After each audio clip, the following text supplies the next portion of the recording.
Olá, bom dia para você. O Globo Comunidade deste domingo vai falar sobre gravidez na adolescência. O Brasil tem a terceira maior taxa de adolescentes grávidas entre os 20 países da América Latina.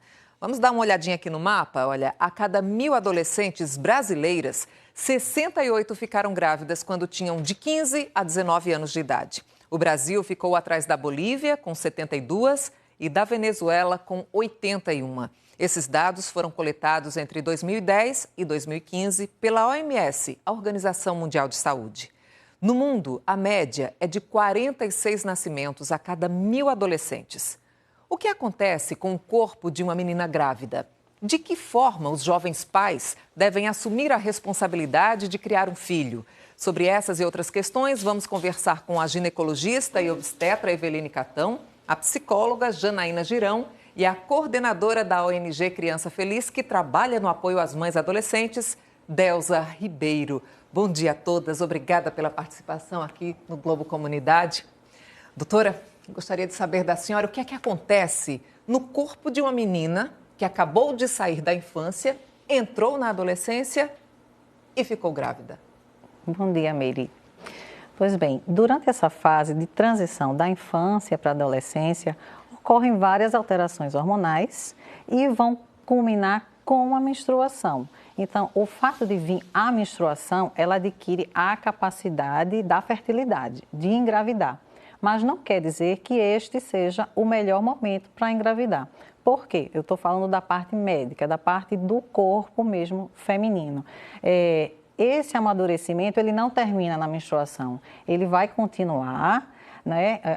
As mamas, o útero, toda a circulação, ela vai continuar sofrendo modificações para que essa mulher, ela tenha, essa adolescente, um filho futuramente, quando tiver no auge do amadurecimento. Então, uma gravidez nessa idade, a gente considera ainda de alto risco, né? E isso é comprovado pelos estudos, que existe uma série de consequências, a diferença de se engravidar nesta fase e de se engravidar um pouco mais para frente.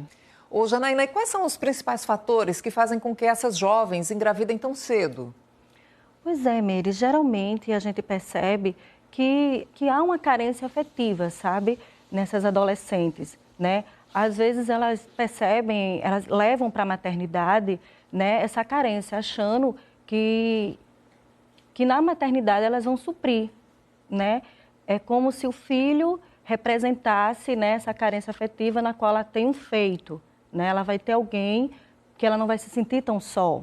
Mas tem algumas que não gostam de ter engravidado, né? Sim, tem, né? Que é até interessante. Às vezes a gente percebe também que há um ciclo vicioso, né? A mãe engravidou cedo, que já vem da avó também que engravidou cedo.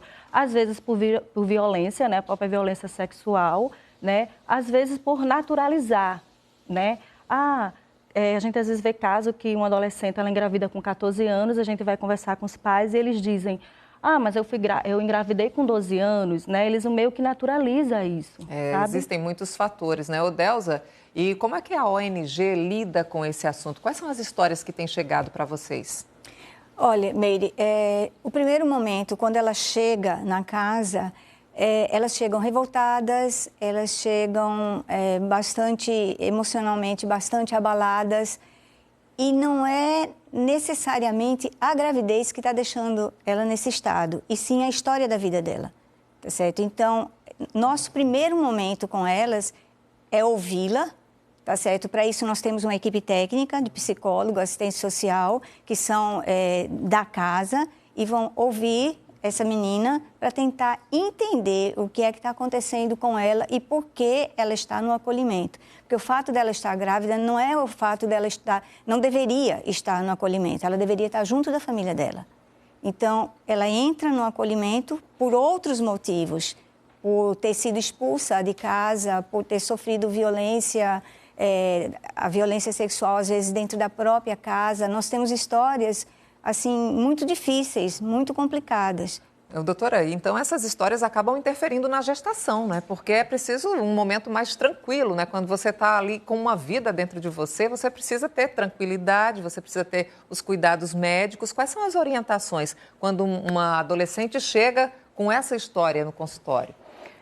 Exatamente. Uma das causas da gravidez na adolescência é exatamente como elas falaram, esse mau ambiente familiar, né? De conflito. Então, elas têm dificuldade, inclusive, de chegar ao serviço de saúde, porque, primeiro que elas, muitas escondem, né? Escondem a gravidez, demoram a iniciar o pré-natal e também tentam fazer aborto por conta, em lugares clandestinos, e não tem essa orientação. Então, assim, para a adolescente, ela realmente precisa desse apoio familiar, precisa também do acompanhamento do ginecologista obstetra, para dar uma atenção especial, principalmente às doenças que são mais incidentes em quem engravida mais jovem. Quais são esses riscos da gravidez na adolescência?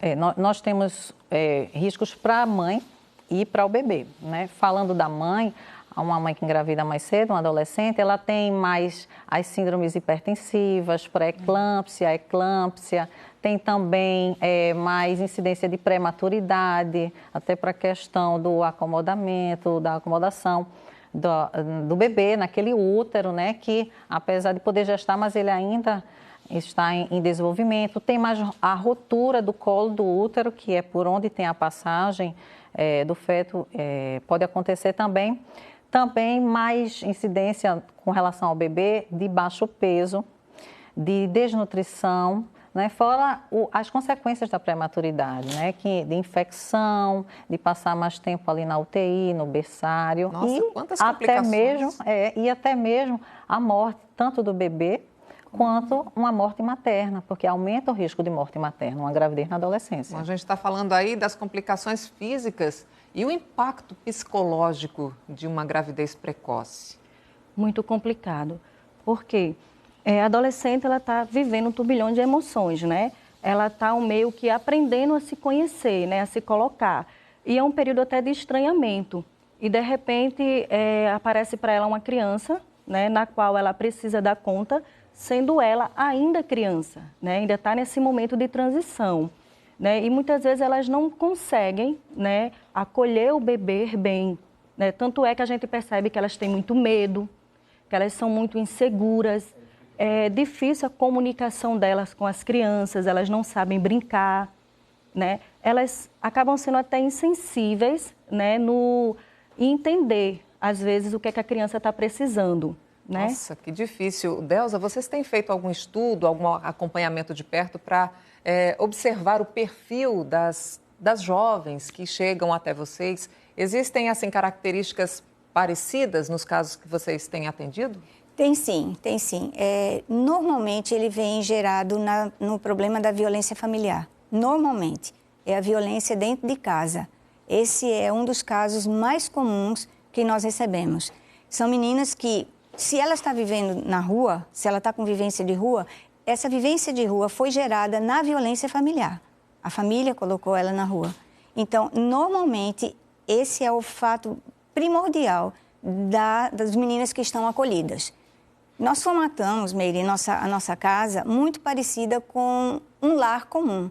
A formatação do Criança Feliz é muito em termos de um lar, certo? E ali, toda essa insegurança que a doutora Janaína disse, que ela tem, às vezes, no trato dessa criança, nós ali fazemos todo esse acolhimento com ela, mostrando como cuida, como se dá um banho, por que o bebê está chorando, não é só fome, por que chora uma criança, por ouvido, por dor de barriga, por os motivos que uma criança leva o choro de uma criança, tudo isso nós nos preocupamos em passar para elas, porque elas não têm. É uma criança cuidando de outra. Nossa. Essa é uma realidade. A gente vai continuar a nossa conversa daqui a pouquinho. Depois do intervalo, vamos discutir o papel da família na prevenção da gravidez na adolescência e métodos que os jovens e os adultos devem usar para evitar a gravidez e doenças sexualmente transmissíveis.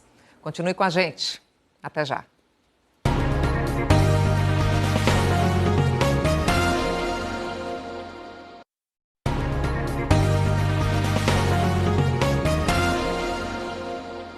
Voltamos com o Globo Comunidade. Hoje o assunto é gravidez na adolescência. Estamos com a ginecologista e obstetra Eveline Catão, a psicóloga Janaína Girão e a coordenadora da ONG Criança Feliz, que apoia mães e adolescentes, Delza Ribeiro. Janaína, em que momento a família e a escola devem tocar nesse assunto com as crianças ou com os adolescentes sobre o uso de preservativo, os cuidados para evitar uma gravidez, para evitar também doenças sexualmente transmissíveis? Olhe, esse diálogo ele deve ser constante, né? Agora, claro, a gente precisa entender em que momento os adolescentes eles estão preparados também para ouvir. Às vezes eu falo para os pais, às vezes eles chegam no consultório dizendo assim: olha, eu estou muito ansiosa, minha filha chegou dizendo que beijou um menino. E eu olho assim para ela e digo: sim, ela beijou um menino. E como foi isso? Você perguntou, conversou com ela como foi isso? Aí ela olha assim e faz: não, eu fiquei tão nervosa, preocupada, se ela já está beijando um menino, sabe lá o que pode vir depois disso, né? E na verdade o que eu percebo que os pais ficam tão ansiosos, precisando de orientação, e é aí que chega a escola, é aí que chega o psicólogo, o assistente social, para tentar, né, meio que direcionar esses pais para eles saberem como conversar com os filhos, que seja um diálogo harmonioso, sabe, sereno, sem necessariamente impor, né, ou chegar já explicando de uma forma mais severa, tem que usar isso, tem que fazer aquilo. É primeiro entender os traços que essas crianças, que esses adolescentes trazem, entendeu? Para tentar depois com eles construir um diálogo. E a gente vê as crianças e os adolescentes cada vez mais maduros. Sim. Hoje, com a mídia, tem a internet, tem a informação, ela está amplamente divulgada. Só que ela é insuficiente, porque não é só saber, eu tenho que usar um preservativo, existe uma pílula anticoncepcional, existe injeção, existem outros métodos, mas muitos têm até consciência do método que usar, mas não sabem como, porque eu recebo muitas pacientes que engravidaram usando a pílula anticoncepcional porque esqueceu e agora o que é que eu faço? Ou na troca, às vezes, de um remédio para outro, ou no uso incorreto também de um injetável. É claro que quando a gente vai falar para qualquer pessoa, na verdade, que tem uma atividade sexual, não só adolescente, mas que use, além de um método contraceptivo, também o preservativo, porque o preservativo ele vai evitar a camisinha, a doença, no caso que é a camisinha, exatamente, né? Em conjunto. Então, ensinar a escola, não sei até que ponto está essa educação, mas em casa mesmo, e se o pai ou a mãe tiver dificuldade, ou o responsável, leva para um serviço de saúde, para um posto, para um ambulatório de ginecologia, para a gente ensinar como é que coloca um preservativo da forma correta, porque se ele é utilizado, eu utilizei o preservativo ou a camisinha e engravidei, porque se você não usar da forma correta, também pega a doença e também engravida. Agora, Delza, no caso da ONG, vocês também se preocupam com o laço da família, né? Como é que as famílias podem curtir mais com as crianças e os adolescentes essa fase da vida deles que é tão bonita? Miriam, posso fazer uma complementaçãozinha no que falamos anteriormente? Veja só, o que nós estávamos falando agora dos métodos anticonceptivos, eles estão muito bem adequados numa classe social um pouquinho mais elevada. Mas quando você vai na baixa renda, a mãe não teve, o avô não teve e a filha não tem. Então, a família não tem como passar o que ela não recebeu. Na realidade, eles sabem que existe aí métodos anticonceptivos, mas eles não sabem utilizar. Essa é a nossa vivência. Então, só complementando um pouquinho, porque lá onde eu trabalho, que é trabalhando com o pessoal de baixa renda, a realidade é outra dos métodos anticonceptivos. E como é que faz para resolver esse problema? Veja só, quando ela já chega grávida, então o primeiro momento já foi. Ou ela chega grávida ou já chega com filho. Então, o primeiro momento de explicação já foi. Mas pesquisas também dizem que 1 ano pós o parto, ela engravida novamente. Então, essa é a nossa preocupação. Então, nós procuramos guia de palestra, é constante. E elas entram na nossa sala constantemente a qualquer dúvida e a gente tenta colocar todos os métodos. Busca no CISAM, que também para métodos melhores para elas, porque camisinha não usa, tomar a pílula. Nós tivemos exemplo da menina que deixou 3 dias de tomar e tomou as 3 no dia que ela se lembrou. Então, não adiantou de nada e até um problema de saúde até para ela isso. Então, a gente tenta estar constantemente colocando os problemas, como evitar essa gravidez e junto do CISAM, colocar Implanon, DIU, outros métodos que são mais eficientes com elas. Ou injeção, que tem a validade de 3 meses, que isso já ajuda mais. A senhora acredita que se as fases fossem mais bem curtidas entre pais, mães e filhos, a gravidez na adolescência poderia deixar de ser um problema de saúde pública, por exemplo? Com certeza, porque a Como seria, na prática, vivenciar mais a infância e a adolescência entre pais, mães e filhos? A rotina da nossa vida hoje, a mãe trabalha fora, trabalha o dia todo, às vezes também estuda à noite. Então, existe pouco tempo que está sendo dedicado na família. A base, a estrutura é a família. Então, se a família não está estruturada, é muito difícil você lidar com esse problema. Precisa dessa estrutura familiar. É uma estrutura familiar, até porque depois que vem a criança, é também uma responsabilidade coletiva, doutora. Muitas mães, ainda jovens, acabam buscando ali a ajuda dos avós para criar os seus filhos. Exatamente. Inclusive, eu sei que os avós eles vão querer cuidar, claro, mas esse adolescente ele também precisa de entender um pouco da responsabilidade, amadurecer um pouco, porque como Deusa falou, no primeiro ano, né, os estudos mostram 30% tem um novo filho, porque eles acham assim, minha vida vai continuar, não vai modificar muito, entregou a responsabilidade para algum responsável e termina reincidindo na questão da gravidez. Então, tem que trabalhar a educação, tem que trabalhar a mentalidade desses adolescentes. É isso, e você vai ver logo a seguir o que fazer na prática depois que a adolescente está grávida. Onde buscar ajuda? A gente volta já.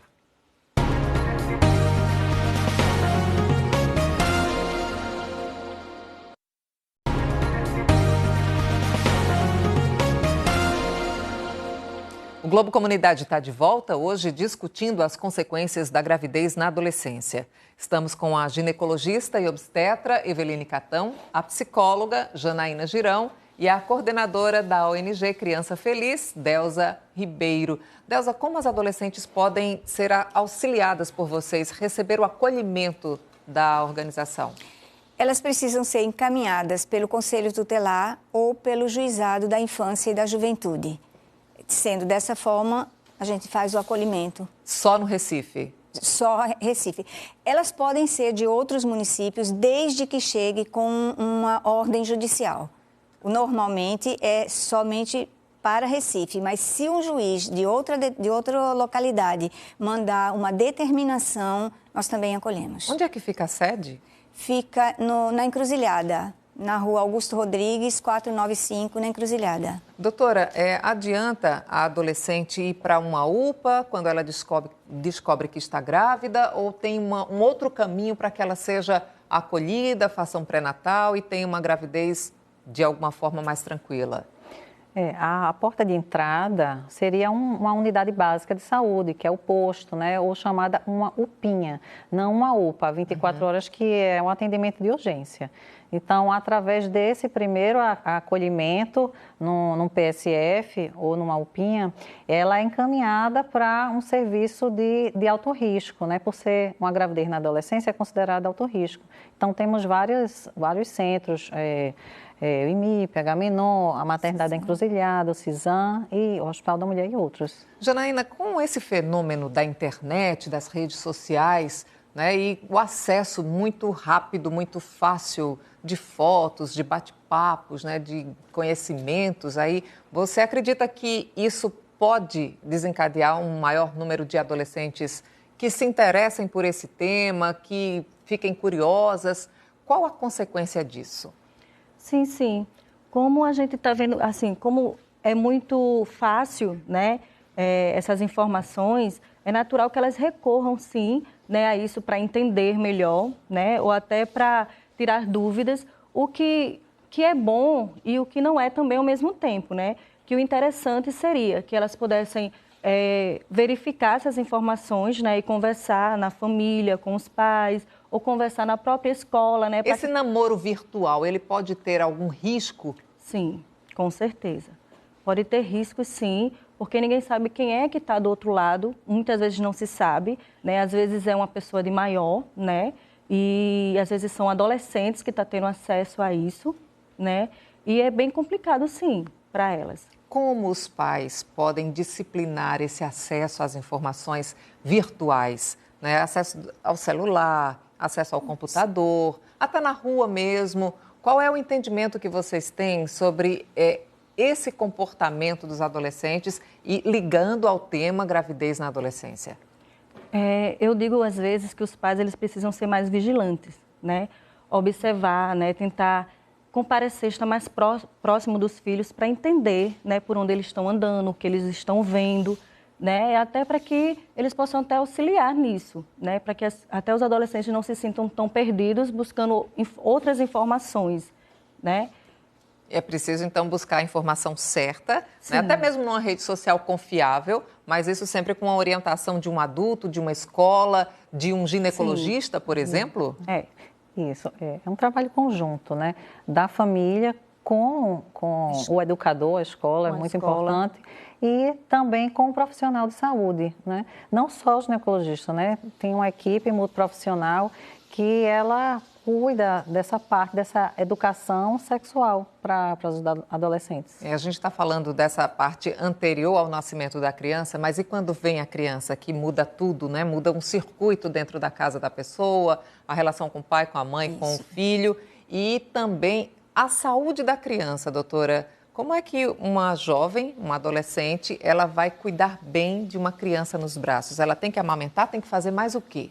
A amamentação é extremamente recomendada, né, benéfica, é a melhor forma de alimentação nos primeiros meses de vida e ela, na verdade, ela vai conduzir a criação desse bebê de uma forma em geral, como a gente recomenda em outras fases, porque ele precisa do desenvolvimento, ele precisa não só da alimentação, de medicação, precisa também do amor, do carinho, da atenção dela. Então, ela vai se dedicar de uma forma integral também, assim como em outras fases. Delza e Janaína, vocês trabalham juntas também, muitas vezes. Trabalhamos. Né? E qual é a experiência que vocês têm para passar para o nosso público das situações em que a mãe jovem está com a criança no braço e foi abandonada pelo pai da criança?